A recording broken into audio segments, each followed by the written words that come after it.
ቤተልሔም ብርሃኑ እባላለሁ።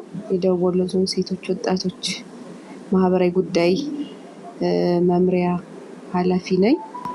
በተለይ ከመልሶ ማዋሃድ ጋር ከአይዲፒ እና ከተመላሾች ጋር እንደኛ ተቋም እየሰራን ያለው ስራ ትልቁ ዋና ስራችንም በተለይ አሁን ካለው በአካባቢያችን ካለው ማህበረሰብ ተጨማሪ እነዚህ ስራዎች ላይ ትኩረት አድርገን ነው የምንሰራው። ዋናው ስራችን በተለይ የፕሮሞሽን ስራዎች ነው የምንሰራው።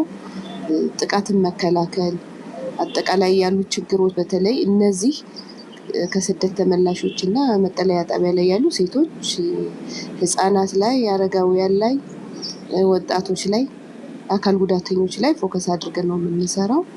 እነዚህ ላይ ያው የመጀመሪያ የግንዛቤ ማስጨበጫ ስራዎችን በሰፊው እንሰራለን።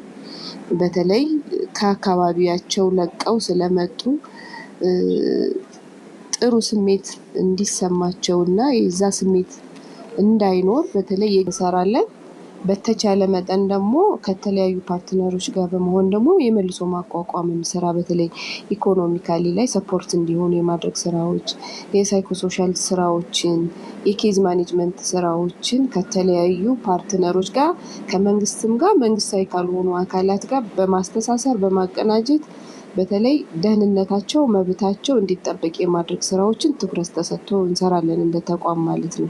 እዛ ውስጥ ደህንነታቸው እንዲጠበቅ ጭምር የማድረግ ስራዎችን መብቶቻቸውም ጭምር እንዲጠበቅ የማድረግ ስራዎችን እንሰራለን እና ትልቅ ትኩረት ሰጥተን ከመደበኛ ስራችን በተጨማሪ እዚህ ያሉ ማህበረሰብ ክፍሎች ላይ በሰፊው ነው የምንሰራው። የመጀመሪያው ያው ያልኩት የግንዛቤ ማስጨበጫ ስራዎች በሰፊው የምንሰራበት ሁኔታ ነው ያለው።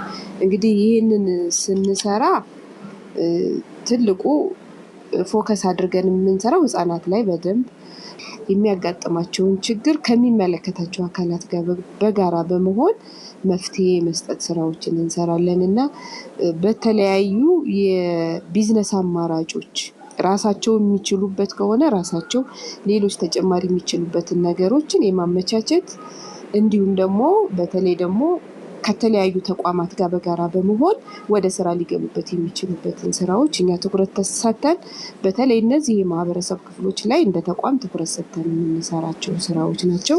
እየሰራንም ከዚህ ከፒኤፍ ዋን ላይ ጀምረን ምንድነው በጣም ልንፈታቸው የሚገቡ ጉዳዮች የሚለውን እኛም እጃችንም ጭምር አስገብተን ኮንትሪቢዩት እያደረግን ያለንበት ሂደት ነው ብሎ መውሰድ ይቻላል። ዞሮ ዞሮ ይሄ አሁንም ቢሆን ትኩረት ተሰጥቶት ከጊዜ ወደ ጊዜ እያደገ ነው የመጣው። እውነት ለመናገር የእነዚህ አስተዋጽኦ ከፍተኛ ነው።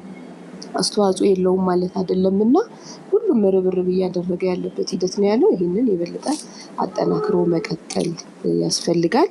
በተለይ ደግሞ ይሄ ፕሮጀክት እነዚህንም ጭምር ያማከለ ያቀፈ ሆኖ ይሄ የተሰራው እየሰራን ያለናቸው አሁን እየለየን ያለናቸው ችግሮች ፍሬ አፍርተው ነገ ላይ በአካል ሄደን ውጤታማ ስራ እንሰራለን ብለን ነው እኛ